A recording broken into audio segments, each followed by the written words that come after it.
கலை இலக்கிய சங்கம் முன்னின்று நடத்தும் இந்த முப்பெரும் விழாவிற்கு வருகை தந்து சிறப்புற ஆற்ற இருக்கும் நமது பாவேந்தரின் பேரன் முனைவர் பாரதி ஐயா அவர்களுக்கும், இச்சங்கத்தின் நிறுவனர் கலையரசன் ஐயா அவர்களுக்கும், இவ்விழாவில் கலந்து கொண்டு கவிபாடி சிறப்பித்த அனைத்து கவி ஆளுமைகளுக்கும் எனது அன்பு கலந்த வணக்கத்தினை தெரிவித்துக் கொள்கிறேன். கவியரங்க தலைப்பு தமிழை காப்போம். இதோ எனது கவிதை உங்களுக்காக.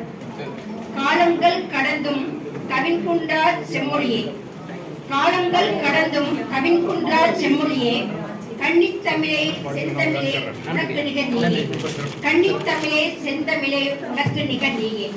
எத்தனையோ மொழிகள் உலகில் இருப்பினும் எனதன்னை தமிழே எங்கள் உயிர் மூச்சு. தாயின் அருமை குழந்தைக்கு மறந்திடுமா? இல்லவே இல்லை, ஒருபோதும் இல்லை.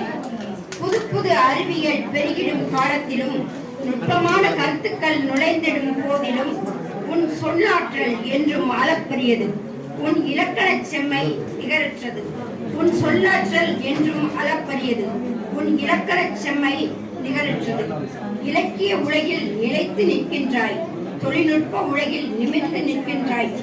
இளைஞர்கள் கையில் எடுத்திடுவோம் உன்னை, இனிமையாய் பேசி போற்றிடுவோம் உன்னை. வலைதளமெங்கும் உன் புகழ் பாடிடுவோம், வையகமெல்லாம் உன் பெருமை பறைசாற்றிடுவோம்.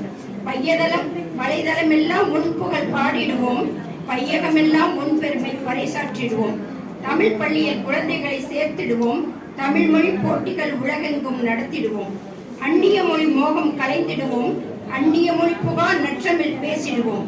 அந்நிய மொழி மோகம் கலைந்திடுவோம், அந்நிய மொழி புகார் நற்றமிழ் பேசிடுவோம். சங்க இலக்கியங்களின் பெருமை பரப்பிடுவோம், திருக்குறள் ஆய்வரங்கம் உலகெங்கும் நடத்திடுவோம்.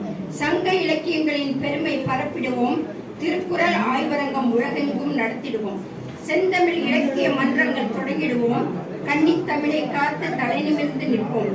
செந்தமிழ் இலக்கிய மன்றங்கள் தொடங்கிடுவோம், கன்னித்தமிழை காத்து தலை நிமிர்ந்து நிற்போம். நன்றி, வணக்கம்.